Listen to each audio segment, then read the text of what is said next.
quick report from Ainun Syevia Salsabila, Surabaya. Yeah, from Surabaya.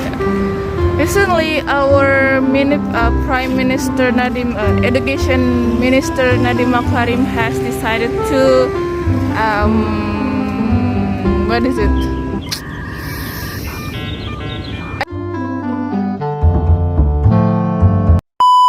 Teman-teman tahu nggak sih, Nadiem Makarim itu kan mengesahkan RUU PKS Permendikbud nomor 30 ya.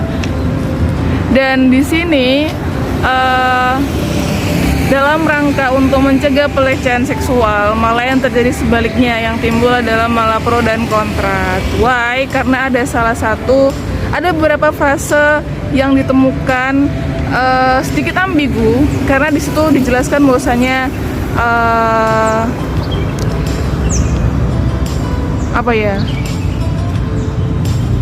meraba, tak apa, melakukan hal-hal seksual gitu ya tanpa persetujuan itu kena hukuman. Jadi ada kata tanpa persetujuan, means kalau misalnya ada persetujuan dari pihak objek gitu ya, korban gitu ya, itu diperbolehkan. Berarti kan ini saya langsung melegalkan pelecehan seksual ya, gitu. So berarti ya itulah yang membuat banyak kontra di tengah masyarakat, dan MUI pun juga mengecam ya kayak gitu. Walaupun sudah ditolak sih dengan Nadiem Makarim dan beberapa jajaran pemerintah lainnya, itu kayak enggak ada kata-kata melegalkan seks bebas dan lain-lain. Tapi memang kita butuh hati-hati, apalagi secara bahasa itu nggak bisa dibohongi ya, apalagi kalau misalnya paham bahasa dan lain-lain. Sebagai aku yang anak bahasa ya kayak gitu. So yang bisa aku komentari adalah sebagai masyarakat Indonesia yang juga sedikit banyak mengamati gitu ya tentang perpolitikan enggak ya anything gitu ya, karena emang kebijakan tuh pasti kayak selalu bergesekan dengan kita tuh, karena kita pelaku kebijakan itu sendiri.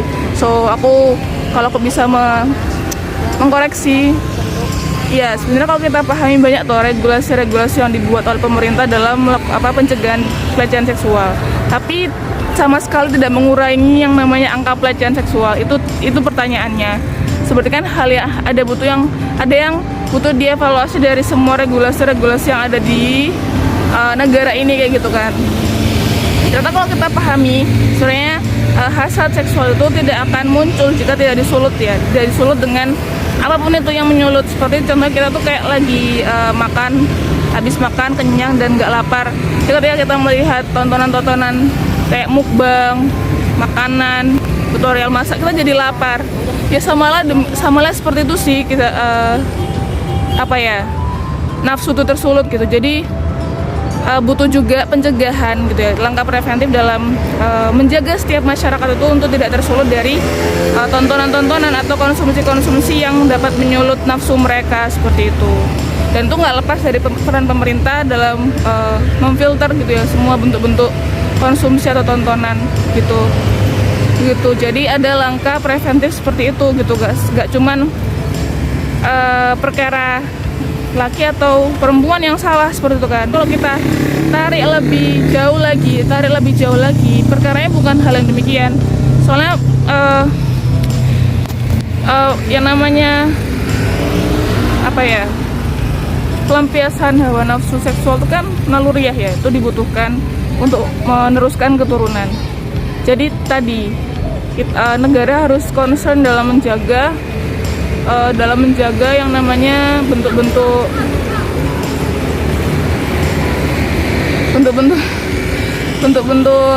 sesuatu yang menyulut mereka gitu, nafsu mereka seperti itu. Kayak TikTok joget-joget, terus aku capek megang. Ini kira-kira backlight gak ya?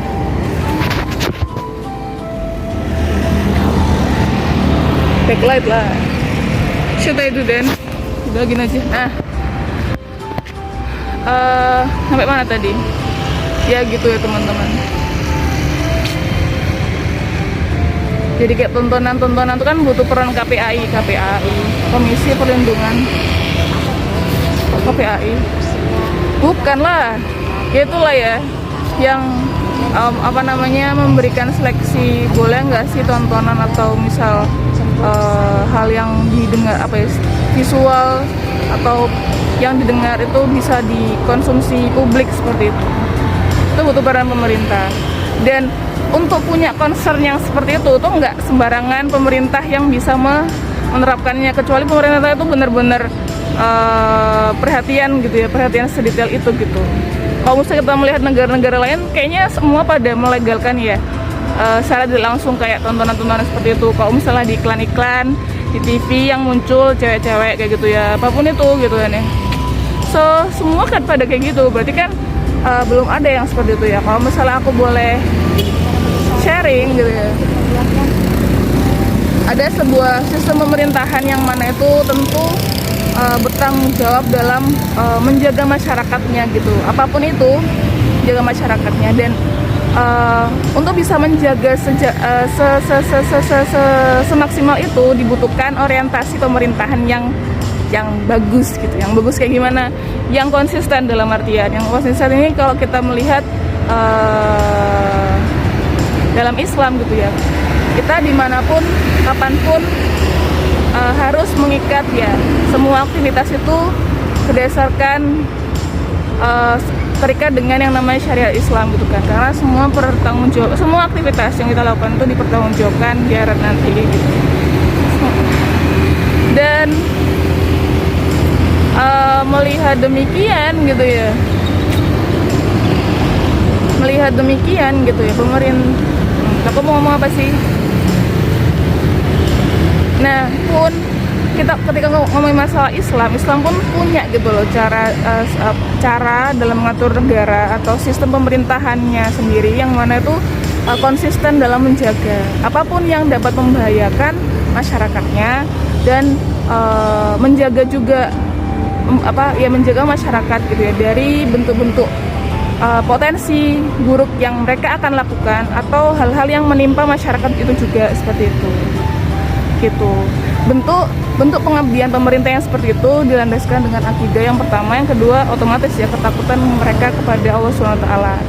Maka dari itu saya bisa sebut bahwasanya sistem pemerintahan Islam yang bisa konsisten seperti itu dalam menjaga masyarakat, yaitu dalam apapun itu, maupun juga menjaga masyarakat dalam pelecehan seksual dari hal-hal pemicu yang pertama, dan yang kedua ketika ada hal yang ketika udah kejadian gitu ya, itu sanksinya jelas dan tegas gitu. Dan orang-orang pun ketika tahu hukuman yang tegas dan pedih gitu ya, itu jerah dan tidak mau melakukan hal yang sama. Itulah kenapa kita butuh sistem-sistem yang seperti itu, sistem Islam atau sistem pemerintahan Islam. Dan ketika kita juga bisa flashback atau di sejarah-sejarah pun, sistem itu dikatakan ya di dalam sejarah namanya sistem khilafah. Sistem pemerintahan Islam itu namanya khilafah kayak gitu ya. Oke, mungkin itu aja, udah 8 menit. So thank you for your attention. Aku nggak tahu ya ini suaraku jelas atau enggak, tapi yang jelas aku berusaha mengeditnya, ntar suaraku tak jelasin karena it's quite noisy here. Aku di Masjid Agung. Can you see? Dadah. Assalamualaikum warahmatullahi wabarakatuh.